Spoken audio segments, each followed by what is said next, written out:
नमस्कार, स्वागत है एक बार फिर से आप सभी लोगों का आपके अपने चैनल पीकेटी एजुकेट्स में।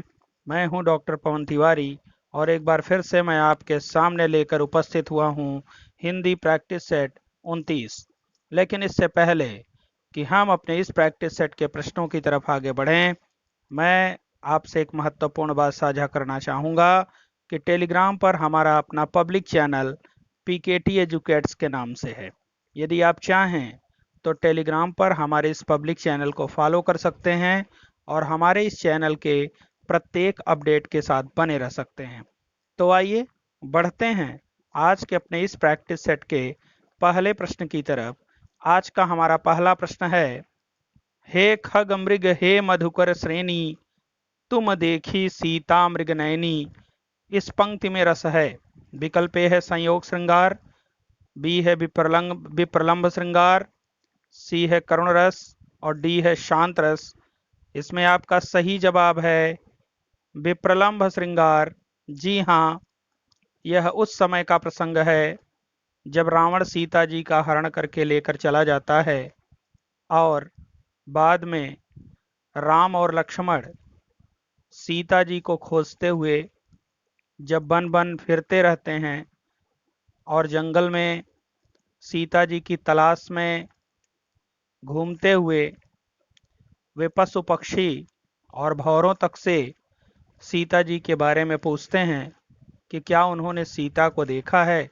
उसी समय का प्रसंग है और इसमें भगवान श्री रामचंद्र जी के हृदय में वियोग का भाव परिलक्षित हो रहा है। अपनी पत्नी के वियोग में वे इतना ज़्यादा व्यथित हो गए हैं कि पशु पक्षी और भौरों तक से सीता जी के बारे में पूछ रहे हैं। तो वियोग की अधिकता की वजह से यहाँ पर विकल्प बी आपका सही है, विप्रलंब श्रृंगार। आइए बढ़ते हैं अपने अगले प्रश्न की तरफ। हमारा अगला प्रश्न है, निम्नलिखित में अर्ध सममात्रिक छंद है। विकल्प ए है गीतिका, बी है उल्लाला, सी है रोला और डी है हरिगीतिका। गीतिका सममात्रिक छंद है। इसके प्रत्येक चरण में 26-26 मात्राएं होती हैं। इसमें विकल्प बी आपका उल्लाला सही है। उल्लाला एक अर्ध सममात्रिक छंद है। इसके पहले और तीसरे चरण में 15-15 मात्राएं, जबकि दूसरे और चौथे चरण में 13-13 मात्राएं होती हैं। रोला भी एक सममात्रिक छंद है। इसके प्रत्येक चरण में 24-24 मात्राएं होती हैं। हरिगीतिका भी एक सममात्रिक छंद है। इसके प्रत्येक चरण में 28-28 मात्राएं होती हैं। तो इसलिए अगर अर्ध सममात्रिक छंद की बात की जाए तो इसमें एकमात्र छंद विकल्प बी उल्लाला है, जो अर्ध सममात्रिक छंद है। इसके पहले और तीसरे चरण में 15-15 मात्राएं, जबकि दूसरे और चौथे चरण में 13-13 मात्राएं होती हैं। आइए बढ़ते हैं अपने अगले प्रश्न की तरफ। हमारा अगला प्रश्न है, जो अखिल कल्याणमय है व्यक्ति तेरे प्राण में, कौरवों के नाश पर है रो रहा केवल वही। इस पंक्ति में छंद है। विकल्प ए है गीतिका, बी है हरिगीतिका, सी है रोला और डी है चौपाई। ये चारों ही छंद सममात्रिक छंद हैं। गीतिका में जहाँ प्रत्येक चरण में 26-26 मात्राएं होती हैं, हरिगीतिका के प्रत्येक चरण में 28-28 मात्राएं होती हैं, रोला के प्रत्येक चरण में 24 मात्राएं होती हैं, चौपाई के प्रत्येक चरण में 16 मात्राएं होती हैं। अब हमें यह देखना है कि इस पंक्ति में एक पंक्ति में कितनी मात्राएं। अगर 26 होंगी तो गीतिका होगा, 28 होंगी तो हरिगीतिका होगा, 24 होंगी तो रोला होगा और 16 होंगी तो चौपाई होगा। तो आइए मात्रा की गिनती कर लेते हैं। एक पंक्ति में अपने आप क्लियर हो जाएगा। जो के लिए 2 मात्रा, 3, 4, 5।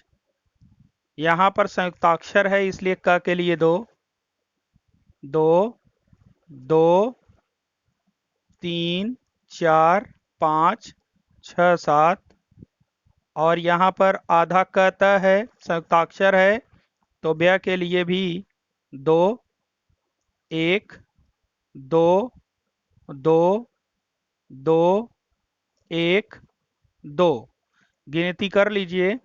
दो एक तीन, तीन दो पाँच, पाँच दो सात, सात दो नौ, 10, 12, 14, 15, 16, 17, 18, 19, 20, 21, 22, 23, 24, 25, 26। 26 मात्राएं हैं। तो 26 मात्रा अगर है तो इसका मतलब ये हुआ कि इसमें गीति का छंद है। और बाद वाली जो पंक्ति है इधर वाली, इसमें भी 26 मात्रा ही है। आप चाहें तो गिन सकते हैं। ये देखिए, 2, 3, 4, 5, 6, 7, 8, 9, 10, 11, 12, 13, 14, 15, 16, 17, 18, 19, 20, 21, 22, 23, 24, 25, 26। तो यहाँ भी 26 मात्राएं हैं। तो प्रत्येक चरण में अगर 26 मात्राएं हैं तो इसका मतलब ये हो गया कि छंद कौन सा है, गीतिका छंद है। विकल्प ए आपका यहाँ पर सही है। आइए बढ़ते हैं अपने अगले प्रश्न की तरफ। हमारा अगला प्रश्न है, एक ही कब्र में एकांकी के लेखक हैं। विकल्प ए है जैनेन्द्र कुमार, बी है उदय शंकर भट्ट, सी है उपेंद्र नाथ अश्क और डी है भुवनेश्वर कुमार। इसमें आपका सही जवाब है उदय शंकर भट्ट। जी हाँ, विकल्प बी आपका यहाँ पर सही है। यह किसकी एकांकी है? उदय शंकर भट्ट जी की है। एक ही कब्र में एकांकी उन्होंने 1936 ईस्वी में लिखा। और उदय शंकर भट्ट जी की प्रसिद्ध एकांकियों की अगर बात किया जाए तो वो अभिनव एकांकी, स्त्री का हृदय, चार एकांकी, समस्या का अंत, धूम शिखा, अंधकार और प्रकाश, आदिम युग, पर्दे के पीछे, आज का आदमी, एक ही कब्र में जो आप देख ही रहे हैं, शक विजय, क्रांतिकारी, 10,000 दुर्गा और 7 प्रहसन, ये इनके द्वारा लिखी गई महत्वपूर्ण एकांकियां हैं। तो आइए बढ़ते हैं अपने अगले प्रश्न की तरफ। हमारा अगला प्रश्न है, देवताओं की छाया में किस विधा की रचना है? विकल्प ए है उपन्यास, विकल्प ए है नाटक, बी है उपन्यास, सी है कहानी और डी है एकांकी। इसमें आपका सही विकल्प है डी, एकांकी। देवताओं की छाया में यह उपेंद्र नाथ अश्क की प्रसिद्ध एकांकी है जो उन्होंने 1940 ईस्वी में लिखी। उपेंद्र नाथ अश्क जी ने जो अन्य महत्वपूर्ण एकांकियां लिखी हैं उनमें चरवाहे 1929 ईस्वी, पक्का गाना 1944 ईस्वी, पर्दा उठाओ पर्दा गिराओ 1950 ईस्वी, अंधी गली 1949 ईस्वी, साहब को जुकाम है और 25 श्रेष्ठ एकांकी, जोंक 1939 ईस्वी, आपस का समझौता 1939 ईस्वी, विवाह के दिन 1940 ईस्वी, लक्ष्मी का स्वागत, पापी, सूखी डाली, वेश्या और कामदा, ये सब इनके द्वारा लिखी गई महत्वपूर्ण एकांकियां हैं जो परीक्षाओं में बराबर पूछी जाती हैं। आइए बढ़ते हैं अपने अगले प्रश्न की तरफ। तांबे के कीड़े एकांकी के लेखक हैं। विकल्प ए है भुवनेश्वर, बी है जगदीश चंद्र माथुर, सी है मोहन राकेश और डी है विष्णु प्रभाकर। इसमें आपका सही जवाब है भुवनेश्वर और ये बहुत ही ख्यातिलब्ध एकांकी है भुवनेश्वर जी की। तांबे के कीड़े 1946 ईस्वी में इन्होंने लिखा। और इसके अलावा इनकी अन्य एकांकियों की अगर बात की जाए तो आज़ादी की नींद 1949 ईस्वी, सिकंदर 1949 ईस्वी, कारवां 1935 ईस्वी, प्रतिमा का विवाह 1933 ईस्वी, लॉटरी 1935 ईस्वी, श्यामा एक वैवाहिक विडंबना 1933 ईस्वी, शैतान 1934 ईस्वी, स्ट्राइक 1938 ईस्वी और खामोशी 1957 ईस्वी में लिखी गई इनकी महत्वपूर्ण एकांकियां हैं। आइए बढ़ते हैं अपने अगले प्रश्न की तरफ। हमारा अगला प्रश्न है, भोर का तारा किस विधा की रचना है? विकल्प ए है नाटक, बी है एकांकी, सी है उपन्यास और डी है जीवनी। इसमें आपका सही जवाब है बी एकांकी। भोर का तारा जगदीश चंद्र माथुर की ख्यातिलब्ध एकांकी है जो उन्होंने 1937 ईस्वी में लिखा। जगदीश चंद्र माथुर जी की अगर अन्य एकांकियों की बात करें तो मेरी बांसुरी, ओ मेरे सपने, कलिंग विजय, रीढ़ की हड्डी, मकड़ी का जाला, खंडहर खिड़की राह, घोंसले, कबूतर खाना, भाषण, शारदीय और बंदी इनके द्वारा लिखी गई महत्वपूर्ण एकांकियां हैं। आइए बढ़ते हैं अपने अगले प्रश्न की तरफ। हमारा अगला प्रश्न है, अंडे के छिलके एकांकी के लेखक हैं? विकल्प ए है मोहन राकेश, बी है विष्णु प्रभाकर, सी है सेठ गोविंद दास और डी है डॉक्टर सत्येंद्र। इसमें आपका सही जवाब है मोहन राकेश। विकल्प ए आपका यहाँ पर सही है। अंडे के छिलके एकांकी मोहन राकेश जी ने 1973 ईस्वी में लिखा और यह इनकी सर्वश्रेष्ठ एकांकियों में से एक है। इसके अलावा इनकी अन्य एकांकियों की अगर बात करें तो शायद रात बीतने तक, हाँ, तथा अन्य ध्वनि, नाटक, बहुत बड़ा सवाल, ये सब इनके द्वारा लिखी गई अन्य एकांकियां हैं। तो इसमें विकल्प ए आपका सही है। आइए बढ़ते हैं अपने अगले प्रश्न की तरफ। हमारा अगला प्रश्न है, अशोक वट के लेखक हैं? विकल्प ए है लक्ष्मी नारायण मिश्र, बी है लक्ष्मी नारायण लाल, सी है गिरिजा कुमार माथुर और डी है हरिकृष्ण प्रेमी। इसमें आपका सही विकल्प है ए लक्ष्मी नारायण मिश्र। जी हाँ, लक्ष्मी नारायण मिश्र जी के द्वारा लिखी गई इकलौती एकांकी है अशोक वट। तो ये ध्यान रखिएगा, जो उन्होंने 1950 ईस्वी में लिखा। तो लक्ष्मी नारायण मिश्र जी के द्वारा लिखी गई एकमात्र एकांकी अशोक वट है जो उन्होंने 1950 ईस्वी में लिखा है। तो आइए बढ़ते हैं अपने अगले प्रश्न की तरफ। भक्ति काल को किसने लोक जागरण काल कहा है? प्रश्न को ध्यान से देखिएगा। भक्ति काल को किसने लोक जागरण काल कहा है? विकल्प ए है आचार्य रामचंद्र शुक्ल, बी है डॉक्टर जॉर्ज ग्रियर्सन, सी है बाबू श्याम सुंदर दास और डी है आचार्य हजारी प्रसाद द्विवेदी। इसमें आपका सही जवाब है डॉक्टर हजारी प्रसाद द्विवेदी, आचार्य हजारी प्रसाद द्विवेदी।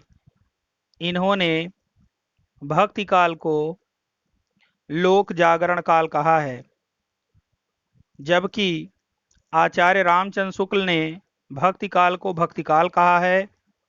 जॉर्ज ग्रियर्सन ने इसे स्वर्ण काल कहा है और श्याम सुंदर दास जी ने इसे स्वर्ण युग की उपाधि दिया है। तो डॉक्टर हजारी प्रसाद द्विवेदी भक्ति काल को लोक जागरण काल की संज्ञा दिए हैं। विकल्प डी आपका यहाँ पर सही है। आइए बढ़ते हैं अपने अगले प्रश्न की तरफ।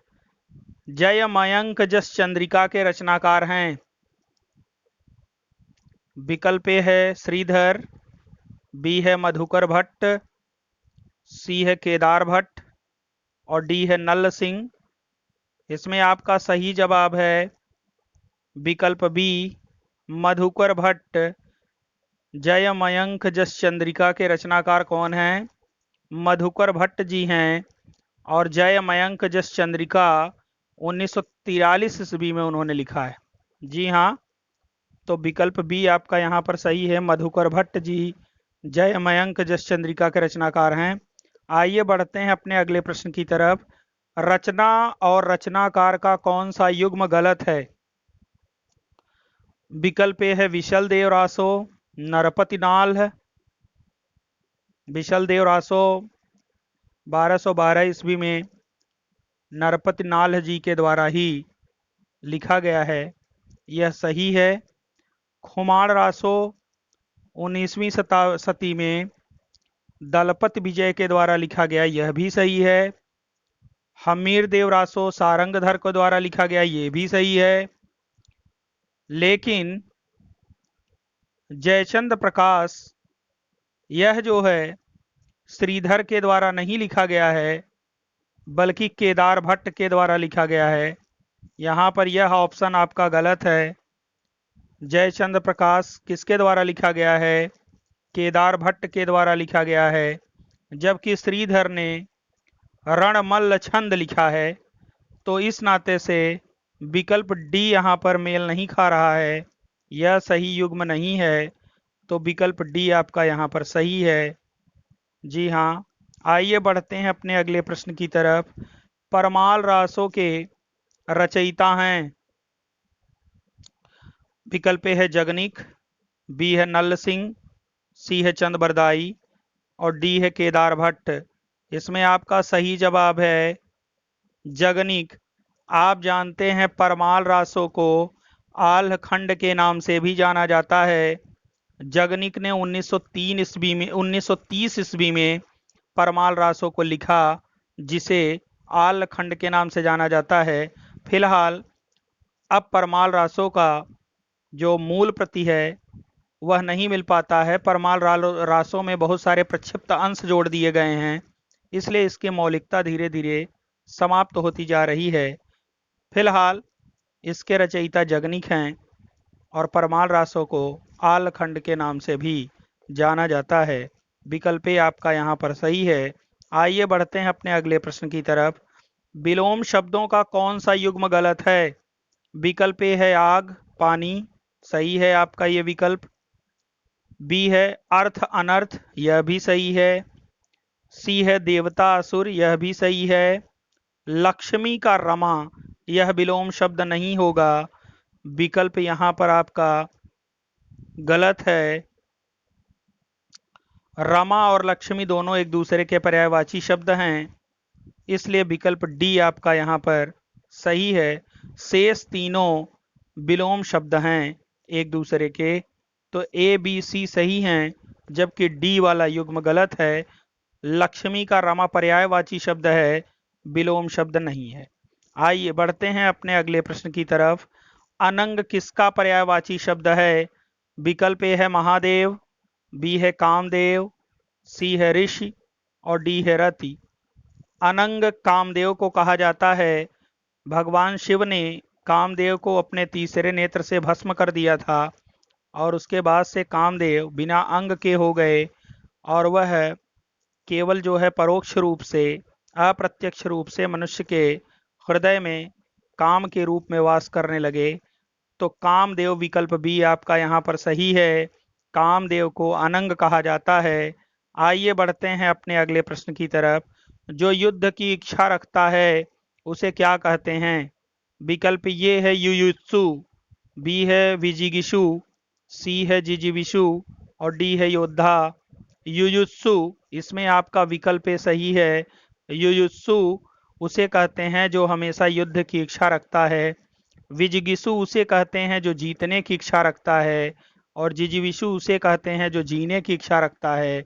और योद्धा वह होता है जो रणक्षेत्र में लड़ने के लिए हमेशा उद्यत रहता है, अपनी वीरता को प्रदर्शित करने के लिए तत्पर रहता है। तो विकल्प ए आपका यहाँ पर सही है। आइए बढ़ते हैं अपने अगले प्रश्न की तरफ। निम्नलिखित में किसे ज्ञानपीठ पुरस्कार मिला है?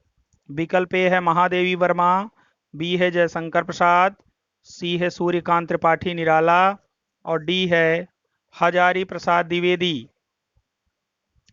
इसमें आपका सही जवाब है महादेवी वर्मा। जी हाँ, केवल महादेवी वर्मा जी को ही इसमें ज्ञानपीठ पुरस्कार प्रदान किया गया है। बाकी किसी को इसमें ज्ञानपीठ पुरस्कार नहीं प्राप्त हुआ है। महादेवी वर्मा को 1982 ईस्वी में उनकी कृति यामा पर ज्ञानपीठ पुरस्कार से नवाजा गया है। ये ध्यान रखिएगा, 1982 ईस्वी में उनकी कृति यामा पर ज्ञानपीठ पुरस्कार से सम्मानित किया गया है। तो इसमें विकल्प ए आपका सही है, केवल महादेवी वर्मा जी ही ज्ञानपीठ पुरस्कार से सम्मानित हैं इसमें, बाकी किसी को ज्ञानपीठ पुरस्कार नहीं मिला है। आइए बढ़ते हैं अपने अगले प्रश्न की तरफ। निम्नलिखित में इच्छावाचक वाक्य है। विकल्प ए है वह आए तो मैं जाऊं, ये तो संकेत सूचक वाक्य है। वह आज नहीं आया, नकारात्मक वाक्य है। आपकी यात्रा मंगलमय हो, यह आपका इच्छावाचक वाक्य है। विकल्प सी आपका यहाँ पर सही है। अरे अरे यह क्या कर दिया तूने, यह विस्मयादिबोधक वाक्य है। तो विकल्प सी आपका यहाँ पर सही है। आपकी यात्रा मंगलमय हो, यह इच्छावाचक वाक्य है। आइए बढ़ते हैं अपने अगले प्रश्न की तरफ। आश्रित उपवाक्य का भेद है। प्रधान उपवाक्य, बी है समानपदी उपवाक्य, सी है आश्रित उपवाक्य और डी है संज्ञा उपवाक्य। आश्रित उपवाक्य के 3 भेद होते हैं, संज्ञा उपवाक्य, विशेषण उपवाक्य और क्रिया विशेषण उपवाक्य। तो यहाँ पर प्रधान उपवाक्य आश्रित उपवाक्य का भेद हो नहीं सकता। समानपदी उपवाक्य भी आश्रित उपवाक्य का भेद नहीं है। आश्रित उपवाक्य का तो कोई मतलब ही नहीं है। यहाँ पर आप देख सकते हैं संज्ञा उपवाक्य। जी हाँ, आश्रित उपवाक्य के जो 3 भेद होते हैं उसमें एक भेद संज्ञा उपवाक्य भी है। संज्ञा उपवाक्य, विशेषण उपवाक्य और क्रिया विशेषण उपवाक्य, ये 3 भेद हैं आश्रित उपवाक्य के। इसमें विकल्प डी सही है, जो आश्रित उपवाक्य का एक भेद है। आइए बढ़ते हैं अपने अगले प्रश्न की तरफ। प्रथम ज्ञानपीठ पुरस्कार से सम्मानित कवि हैं। विकल्प ए है सुमित्रा नंदन पंत, बी है दिनकर, सी है यज्ञेय और डी है महादेवी वर्मा। इसमें आपका सही विकल्प है सुमित्रा नंदन पंत। विकल्प ए आपका यहाँ पर सही है। वास्तव में ज्ञानपीठ पुरस्कार की शुरुआत ही सुमित्रा नंदन पंत से ही हुई है। सुमित्रा नंदन पंत जी की रचना चिदम्बरा पर सबसे पहले 1968 ईस्वी में ज्ञानपीठ पुरस्कार प्रदान किया गया और वास्तव में ज्ञानपीठ पुरस्कार यहीं से प्रदान किया जाना शुरू किया गया। तो 1968 ईस्वी में पंत की कृति चिदम्बरा पर उन्हें साहित्य ज्ञानपीठ पुरस्कार से सम्मानित किया गया है। विकल्प ए आपका यहाँ पर सही है, जो प्रथम ज्ञानपीठ पुरस्कार से सम्मानित कवि हैं। और इस तरह से आज हम सभी लोगों ने हिंदी का 29वां प्रैक्टिस सेट हल किया। मुझे पूरी उम्मीद है कि आपको सारे प्रश्न बेहतर तरीके से समझ में आए होंगे। तो इसी के साथ अब मैं लूँगा आपसे विदा। That's all, thanks to all of you.